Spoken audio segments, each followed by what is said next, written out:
E aí, pessoal, beleza? Continuando aquele papo de ontem, eu acho que é interessante manter nesse. Só diminuir aqui o volume da TV. Acho importante a gente continuar nesse papo porque é um assunto muito sério, né? E bastante relevante. Eu comentei ontem sobre uma colaboradora nossa, né? Que teve um problema aí sério e quase bateu as botas. Levantou a mão pro céu cedo demais. E por conta de estresse, de estar muito acelerada, essas coisas. E isso é um assunto que eu posso dizer que eu tenho entendimento. Por ser também uma pessoa acelerada, eu ainda me considero uma pessoa acelerada. A minha terapia me ajuda, inclusive, com isso. Estressado, pavio curto, né? Eu já fui muito mais, então hoje eu consigo ver o quanto que eu já melhorei.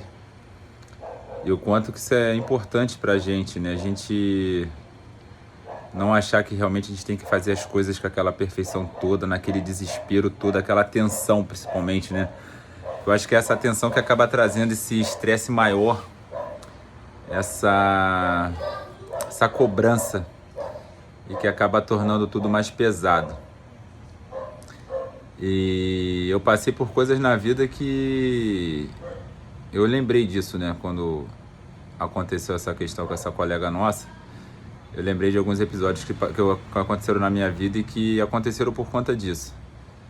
Eu cheguei a culpar um carro que eu tinha, falei, cara, eu não vou ficar com esse carro porque esse carro tá com energia muito negativa. E não era o carro, era a minha falta de atenção, era a minha falta de concentração,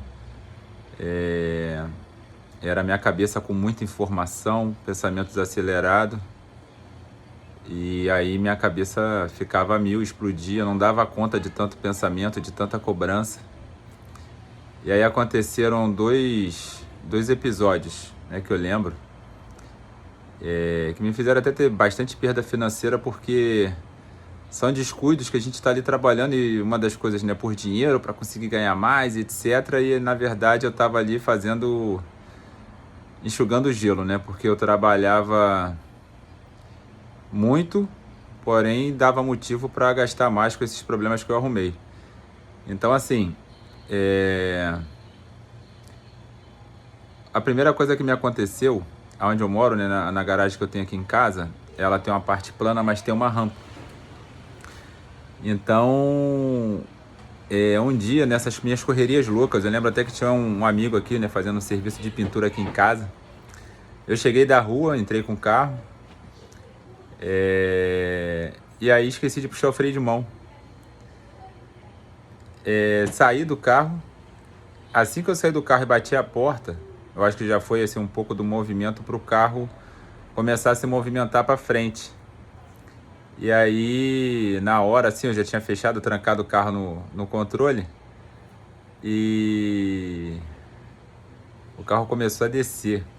Nisso, esse camarada que estava pintando aqui a garagem, ele, né, tentou me ajudar pra gente tentar segurar o carro.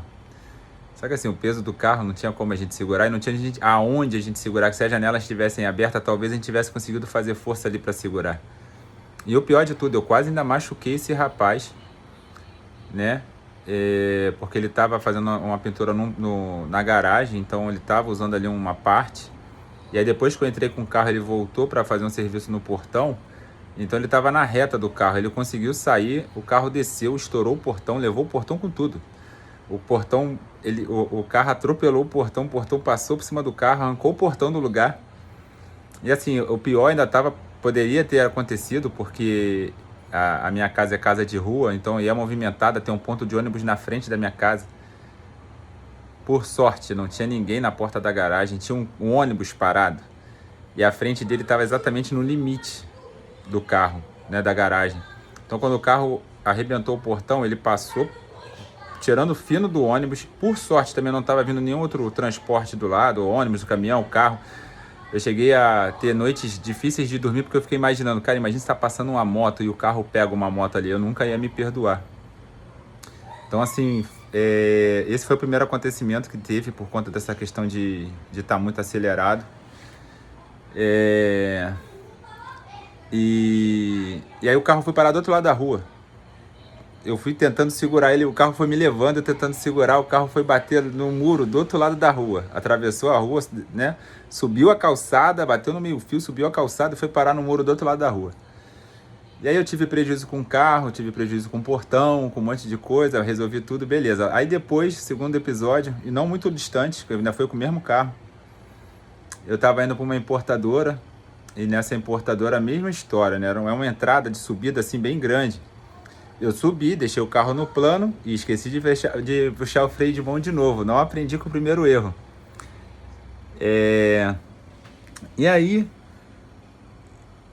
eu fui lá para dentro da empresa, comecei a trabalhar, tinha que fazer umas coisas, eu fui levar pagamento para uma chinesa lá, resolver algumas coisas de pagamento. Aí, daqui a pouco eu escuto um barulho, mas um estrondo muito alto. Uma porrada, pá, uma porrada muito alta. Aí, beleza, falei assim, pô, na hora eu não me assustei, porque eu nem achei que tivesse sido alguma coisa com o meu carro, coisa assim. Falei, poxa, meu carro tá estacionado, sei lá o que foi isso. Falei, como lá é um galpão, imaginei, de repente caiu alguma caixa, alguma coisa aconteceu. Aí daqui a pouco vem gente me gritando, Rodolfo, Rodolfo. Eu vou lá ver, meu carro arrebentado lá embaixo. Eu também, de novo, nesse dia, esqueci de puxar o freio de mão.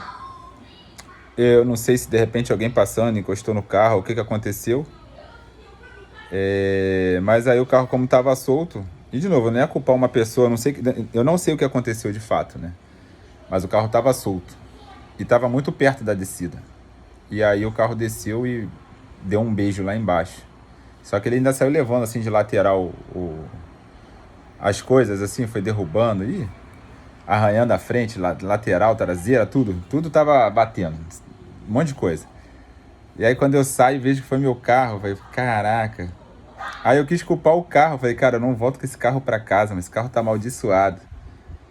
Isso foi minha cabeça na época, eu ainda sustentei isso durante um tempo, né? Até entender e ter maturidade para entender o quanto que eu tava perdido.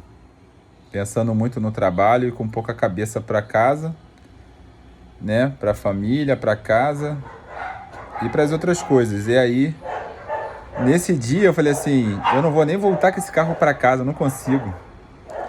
Eu vendi o carro aproximadamente aí por 50% do valor dele. Um camarada que estava lá escutou falando assim, até um camarada, eu fiz por ele, até porque ele era uma pessoa que eu tinha muita consideração e tem ainda até. E aí, eu falei assim, não vou voltar com esse carro para casa não. Não volto mesmo. Aí ele escutou e falou assim, pô, Rodolfo, então me vende ele. Eu falei, tá bom, me te vendo. Aí ele, mas eu não tenho condição de pagar, quanto que você quer? E tá. Eu falei, cara, eu só não quero voltar com esse carro pra casa. Eu quase dei o carro pra ele, assim, de graça mesmo, eu quase dei assim, o carro. Tipo, eu não quero voltar com o carro pra casa. E aí ele falou assim, tá, como é que a gente faz? Eu falei, quanto que você consegue me dar nesse carro? Ele falou, Rodolfo, eu consigo te dar X, te dou 10% agora e o restante eu posso te pagar tanto por mês? Eu falei, tá bom, pode ser sim. E aí... fiz a venda do carro, não voltei nem com o carro para casa. Então assim, essa questão da gente andar acelerado, cara, isso me trouxe muito prejuízo, muito prejuízo. Eu não vou fazer contas na ponta do lápis, mas muito provavelmente muitos dias de trabalho meu não valeram nem um pouco a pena, porque eles foram usados só para repor prejuízo. Hoje, lógico, eu tenho gratidão a Deus por ter conseguido passar por isso, né? Eu ter tido essas dificuldades e ter, ainda assim, conseguido passar por isso sem ter tido um problema maior, sem ter machucado ninguém, sem ter me machucado e sem ter quebrado, vamos até dizer assim, né? Financeiramente falando, que isso também foi importante. Mas assim, cara, a gente tem que, de novo, nada vale a pena em relação assim, a gente perder a nossa qualidade de vida, a nossa paz. Nada, nada. Não tem R$1, não tem 1 milhão, não tem 100 mil, não tem R$1.000, não tem valor que vale a pena a nossa cabeça estar sã. Porque, de novo, a gente tem quem precisa da gente em casa, a gente tem família, a gente tem esposa, a gente tem filhos, a gente tem mãe, a gente tem neto, a gente tem tudo. E essas pessoas não têm valor, né? E a gente também não tem valor para eles. No sentido assim, eles trocam qualquer coisa para a gente poder estar em casa com eles, dando atenção para eles, carinho e tal. Então, assim, é muito importante a gente cuidar da nossa saúde, gente. É muito importante a gente cuidar da nossa cabeça, da nossa mente, muito importante. Porque senão não vai valer a pena. Eu demorei para aprender isso, passei por 2 sustos, fora outros, né? Mas assim, hoje eu entendo, eu quero crescer, mas agora de forma inteligente, né? De forma assertiva, sem colocar família em risco, sem colocar relacionamento com filho em risco, sem colocar minha vida em risco. E é isso. Então assim, fica essa... Opa, os gatinhos estão aqui voado aqui brincando. Mas é isso que eu queria passar para vocês, assim, porque não correr esse risco de passar por um susto, porque assim, um pior pode vir a acontecer e aí nada vai justificar, não vai valer a pena. Então se cuida, cuida da sua família, cuida de você, cuida de quem você ama. Lógico, primeiro de você, sempre primeiro de você. Você tem que estar bem para poder cuidar de quem você ama. Então se cuida e aí, irmão, bota para quebrar.